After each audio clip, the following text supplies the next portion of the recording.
Stranger Things saison 4 et Kenobi débarqués le même jour, victoire Stranger Things en Around et par KO. We will have the best spring break ever.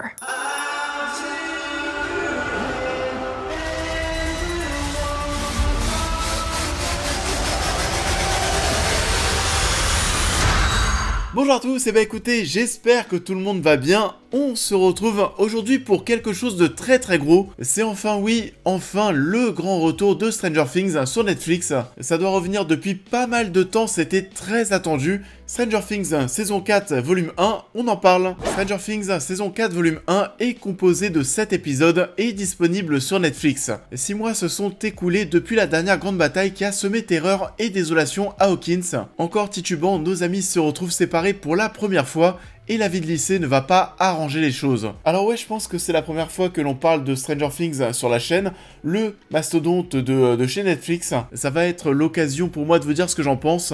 J'ai été comme quasiment tout le monde, je pense, complètement charmé par la première saison. C'était très rafraîchissant, que ce soit au niveau du casting, au niveau de l'univers avec cette ambiance très années 80. Ça avait aussi un très fort potentiel marketing et ça n'a pas loupé parce qu'aujourd'hui Stranger Things, c'est quand même l'un des plus beaux noms de la plateforme. La saison 2, c'est vrai que j'avais été un petit peu moins emballé, la saison 3 remontait un petit peu la pente, mais à titre personnel, je trouvais que c'était pas non plus à la hauteur de l'emballement que ça suscitait. Et ça restait de bonne qualité, attention, on en parlait tellement que je me disais qu'on en faisait peut-être un petit peu trop. Et là, on a attendu, on a patienté. Parce que ouais, la dernière saison, c'était 2019, c'était il y a 3 ans. Entre-temps, oui, le Covid est passé par là et personnellement, j'étais, c'est vrai, un petit peu passé à autre chose. J'attendais plus forcément cette 4ème saison vu comment ça date. Je rappelle qu'on a accès pour le moment qu'à 7 épisodes, il en manque 2. Ça se voit de plus en plus de couper les saisons en plusieurs parties. Qu'est-ce que j'ai pensé de ces 7 premiers épisodes? Et bah mon dieu, c'était tout simplement excellent. The world is full of obvious things which nobody by any chance ever observes. Sherlock Holmes. Ouais, vraiment, j'étais assez choqué, mais waouh, la différence. Tu te lèves le matin, tu mates le début de Kenobi, tu passes ensuite à ce volume 1 de Stranger Things. La différence de qualité est flagrante, que ce soit en termes de mise en scène, en termes d'effets spéciaux, en termes d'écriture. Tout, en fait, tu sens que c'est le niveau au-dessus de tous les côtés. On parle d'un budget astronomique de 30 millions de dollars par épisode, ce qui est plus que la dernière saison de Game of Thrones, c'est affolant. Et ça se ressent tellement, tu sens qu'il y a du budget, mais aussi de l'argent qui a été bien utilisé parce que c'est bien foutu. Vraiment, ça a certainement un rapport avec la durée des épisodes, parce que oui, chaque épisode dure minimum 1 heure, la plupart ont même une durée quasiment égale à 1h15, et le dernier épisode de ce volume 1 dure 1h40, et c'est même pas le plus long en plus, parce que le tout dernier épisode de cette saison 4, l'épisode 9, va durer 2h30. Si vous ne le savez pas, vous êtes au courant, vous êtes choqués. On est sur un format long métrage avec une esthétique qui fait aussi long métrage, vraiment. Ça m'aurait plu de découvrir tout ça même en salle de cinéma. Surtout qu'en plus de ça, tout dernièrement, vous l'avez peut-être vu si vous me suivez sur les réseaux, j'ai été voir le début de la saison 3 de The Boys au Grand Rex, donc en salle de cinéma. On en parlera bientôt sur la chaîne et je m'étais fait la réflexion justement à ce moment-là, mais c'était vraiment cool de découvrir ça en salle de cinéma, de voir ça sur grand écran, et il y a certaines séries qui le méritent vraiment. Les séries les plus quali, bien sûr. Ça permet aussi de vivre ça tous ensemble, de découvrir les réactions des gens face aux images. Certains shows le méritent ces conditions, et ça ne m'a pas du tout dérangé en fait de découvrir ce volume 1 en mode marathon.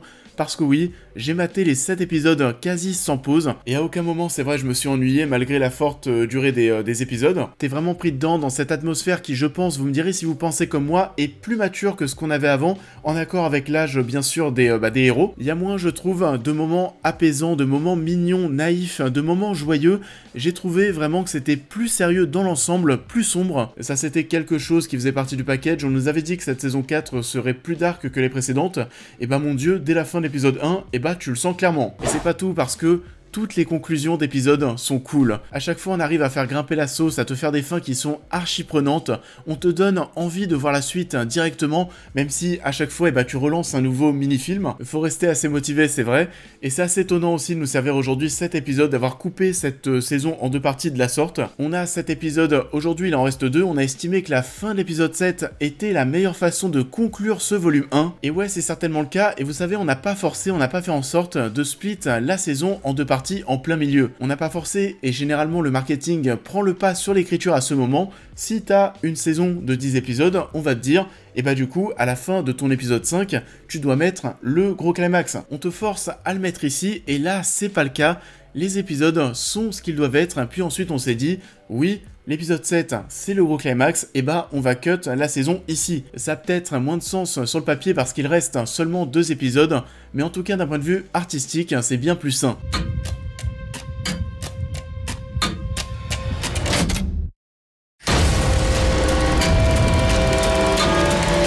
Sinon oui, on va passer en partie spoilers tout à l'heure, c'est vrai assez compliqué de parler de certaines choses tant que la saison n'est pas terminée. Mais ce qui est sûr, c'est qu'on est clairement dans le haut du panier de ce que nous a proposé Netflix. Ça fait du bien parce qu'à titre personnel, je trouve que la plateforme a de plus en plus de mal à créer l'événement et à nous servir des choses qui sont vraiment de bonne qualité. Ça baisse en qualité depuis pas mal de temps et ce n'est pas du tout le cas ici. Il y a du budget, ça se sent, la réalisation est soignée. Elle est de même assez inventive, parfois bien flippante, de même pour t'agripper à ton siège durant les moments horrifiques. On a du plan séquence, des séquences super bien montées, toujours des acteurs qu'on prend plaisir à retrouver, à suivre, à commencer par Dustin que je trouve depuis le tout début beaucoup trop adorable. Il y a aussi des nouveaux personnages, on pourrait presque commencer à se dire que ça fait beaucoup, mais ça va en fait, vu que tout ce petit beau monde est rassemblé en petits groupes qui avancent main dans la main. Encore une fois, je pensais vraiment que la durée des épisodes allait être un souci, mais pas du tout, au contraire. Ça nous permet de bien poser cette histoire et ces différentes intrigues, c'est pas rushé. À aucun moment j'ai trouvé que ça traînait en longueur pour pas grand chose.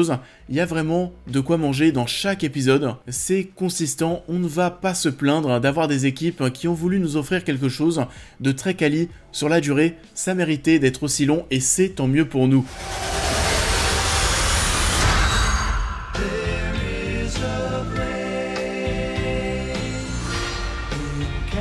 Et ça en est tout pour cette partie sans spoiler. Pour ceux qui vont nous quitter, n'oubliez pas de liker et de partager la vidéo, de vous abonner, de me suivre sur l'intégralité de mes réseaux sociaux. D'autocritique arrive. Et on va revenir dans cette partie spoilers sur les personnages, sur les intrigues, sur tout ce qu'il se passe dans ces 4 endroits différents. C'est parti, on spoil. Déjà ouais, ça faisait du bien parce que ça faisait longtemps, mais le récap de 3 minutes, c'est la mode des récaps. On avait aussi un gros récap au début de Kenobi. Bon, c'était un peu différent, on parlait des films. Mais là, ce récap de 3 minutes, il faisait du bien parce qu'encore une fois, ça commençait à dater. C'était très bien pour se remettre dans le bain. On parlait de réalisation tout à l'heure, j'ai adoré certains moments. On a des moments de bravoure, des plans séquences pour rendre des situations très crispantes. La caméra qui va se lancer dans des mouvements assez flippants pour nous perturber. Et je suis aussi très fan de ces transitions qui nous font passer dans l'Upside Down. C'est absolument génial.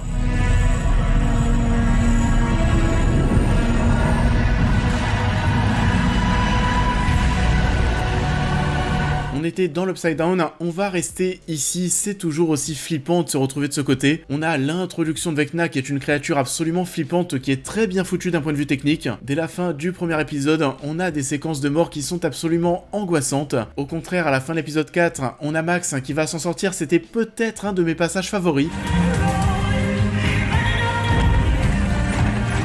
On a beaucoup de choses au niveau des yeux des gens qui sont explosés, j'ai adoré ce moment où notre petit groupe est séparé et arrive quand même à communiquer l'un et l'autre. On a quand même cette ambiance magique qui arrive à exister dans cette ambiance très dark. Vecna, ça a été vraiment un grand oui et j'ai hâte d'en voir plus, de terminer cette enquête menée par tout ce petit beau monde. Dustin est toujours aussi incroyable, il prend de plus en plus de place et s'impose comme le leader de la troupe. Il y a aussi pas mal de petites bromances à droite à gauche qui commencent à se créer. Lui et Steve, ça fonctionne toujours aussi bien. On a aussi Will avec Mike, même si les retrouvailles sont un petit peu froides, on est à un âge, vous savez, où les premiers amours, où l'amour commence à prendre un petit peu le pas sur, sur l'amitié. On délaisse sans s'en rendre compte nos amis pour un garçon ou une fille. Lucas et Max sont toujours aussi touchants ensemble. J'ai vraiment adoré le personnage de Max, elle prend de plus en plus de poids, elle devient de plus en plus forte.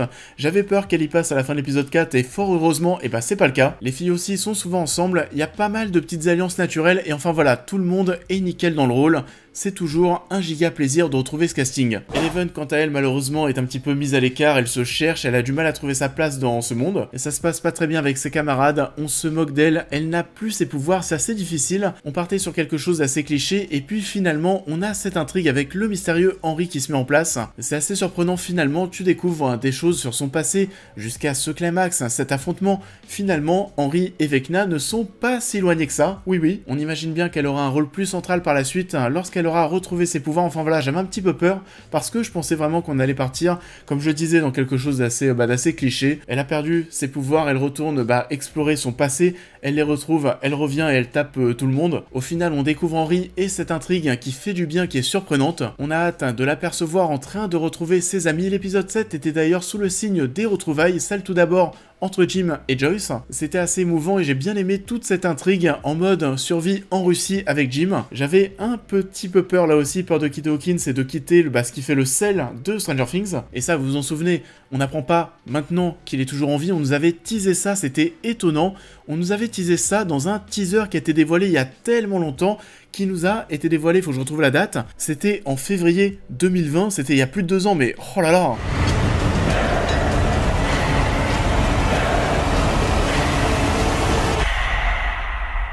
Finalement, ces images n'ont pas été faites, vous savez que pour le teaser, parce que oui, elles sont bien présentes dans la saison 4, ce qui veut dire, vu que le teaser a été diffusé en février 2020, ça a été tourné en 2019. Tourné en 2019, dévoilé en 2022... Waouh, c'était il y a longtemps. Tu m'étonnes qu'on a eu le temps de finir les effets spéciaux. J'ai bien aimé son courage, son évasion, sa petite alliance avec cet homme, tout comme Joyce qui faisait équipe aussi avec Murray. C'est ça en fait, un Stranger Things, une multitude de personnes qui avancent main dans la main dans un univers franchement pas très accueillant pour faire triompher le bien, l'amitié, l'amour. On a eu le droit à 7 sacrés épisodes, on a hâte de voir comment tout ça va se conclure. Vite, le mois de juillet, on t'attend. Holy shit, this is trippy.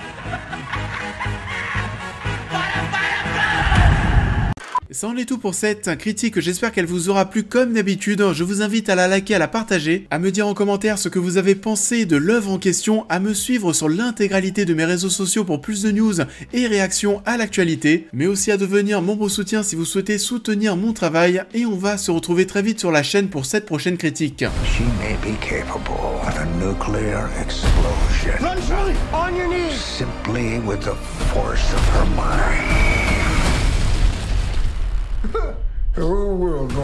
Et on va donc se retrouver aussi la semaine prochaine pour rester dans le domaine horrifique, pour parler de quelque chose qui tourne autour de Stephen King. Les critiques pour l'instant sont pas franchement très bonnes, on verra ce que ça donne.